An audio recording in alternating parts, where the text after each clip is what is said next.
السلام علیکم ورحمۃ اللہ وبرکاتہ. والصلاة والسلام على من لا نبي بعده. أما بعد فأعوذ بالله من الشيطان الرجيم. بسم الله الرحمن الرحيم. سورة أنزلناها وفرضناها وأنزلنا فيها آيات بينات لعلكم تذكرون. الزانية والزاني فاجلدوا كل واحد منهما 100 جلدة ولا تأخذكم بهما رأفة في دين الله إن كنتم تؤمنون بالله واليوم الآخر وليشهد عذابهما طائفة من المؤمنين إلى آخر الآية. صدق الله العلي العظيم وصدق رسوله النبي الكريم ونحن على ذلك من الشاهدين والشاكرين. اللهم ألهمنا رشدنا وأعذنا من شرور أنفسنا. اللهم وفقنا لما تحب وترضى من القول والفعل والنية. رب اشرح لي صدري ويسر لي أمري واحلل عقدة من لساني يفقهوا قولي. آمين يا رب العالمين. محترم حضرات، معزز سامعین، ملی بھائیوں، بزرگوں اور دوستوں، میری ماں اور بہنوں، پیارے بچوں، آج کی گفتگو کا عنوان ہے سورہ نور. سورہ نور مدنی صورتوں میں شامل ہے اور مدنی صورتوں میں احکامات کثرت سے آتے ہیں. جس طرح سے مکی صورتوں میں عقائد پہ بات ہوتی ہے، ایسے مدنی صورتوں میں احکامات پہ بات ہوتی ہے. اس صورت میں کل 64 آیتیں ہیں اور 9 رکوع پر مشتمل ہے.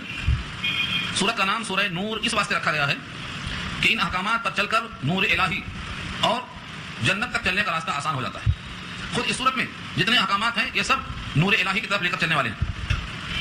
اور ایک آیت میں اللہ نور السماوات، زمین اور آسمان کا نور یعنی منور خود اللہ ہیں. اس صورت میں اللہ کے نور الہی کا خصوصی چرچا ہے. اسی مناسبت سے اس کا نام سورہ نور ہے. سورہ نور کے بارے میں حضرت عمر کا فرمان ہے جو ان کے خطوط سے ہمیں ملتا ہے. کوہواروں کو آپ نے خط لکھا کہ اپنے عورتوں کو سورہ نور پڑھاؤ. علموا نساءکم سورۃ النور، سورہ نور اپنی عورتوں کو سکھاؤ کیونکہ اس میں عورتوں کے بہت سارے احکامات موجود ہیں. سورہ مومنون کے آخر میں کہا گیا تھا کہ وہ مومن کامیاب ہوں گے جو اپنی شرمگاہوں کی حفاظت کرتے ہیں. اور شرمگاہوں کی حفاظت کے لیے سب سے اہم مرحلہ آدمی کے لیے ہے حجاب. یعنی جب وہ محجوب رہے گا، مستور رہے گا، نگاہوں سے اوجھل رہے گا تو اس کے لیے خطرات کم ہوں گے. اسی حجاب کا تذکرہ سورہ نور میں آ رہا ہے. تو سورہ مومنون میں مومن کی صفات سب سے زیادہ اہمیت یہ کہ وہ اپنے شرمگاہ کو محفوظ رکھتا ہے، باعفت ہوتا ہے، پاک دامن رہتا ہے. اب پاک دامنی کے لیے سب سے اہم چیز یہ ہے کہ وہ آدمی حجاب میں رہے، عورتیں حجاب میں رہیں. صدر و حجاب میں فرق اور گنجائش اسلام میں کہاں کہاں تک ہے، کس کس کے ساتھ ہے، کن سے مکمل حجاب ہے اور کن سے جزوی حجاب ہے، یہ پوری بحث سورہ نور کے عنوان میں انشاءاللہ آپ سنیں گے. اسی لیے سورہ نور کا جو آغاز ہوتا ہے آپ کو اندازہ ہوگا سورۃ انزلناها وفرضناها. یہ فرضناها کا لفظ کہیں نہیں دکھائی دے گا آپ کو پوری صورتوں میں. یعنی یہ ایسی صورت ہے، سورۃ یہ صورت ہے، یہاں آدھا پوشیدہ مان لو، آدھا سورۃ یہ ایک صورت ہے. انزلناها جس کے الفاظ کو بھی ہم نے نازل کیا ہے، وفرضناها اور اس کے معنی کو ہم نے فرض کیا ہے، تم پر واجب کیا ہے. یعنی اگر فرض بمانا مقرر کیا جائے تو ہم نے اس کے احکام کو، اس کے معنی کو متعین کیا ہے، مقرر کیا ہے، تو ہمیں اس پر عمل کرنا ہے. سورۃ انزلناها وفرضناها یہ ایک صورت ہے جس کے الفاظ کو بھی ہم نے نازل کیا ہے، وفرضناها اور اس کے معنی یعنی احکام کو بھی ہم نے ہی مقرر کیا ہے.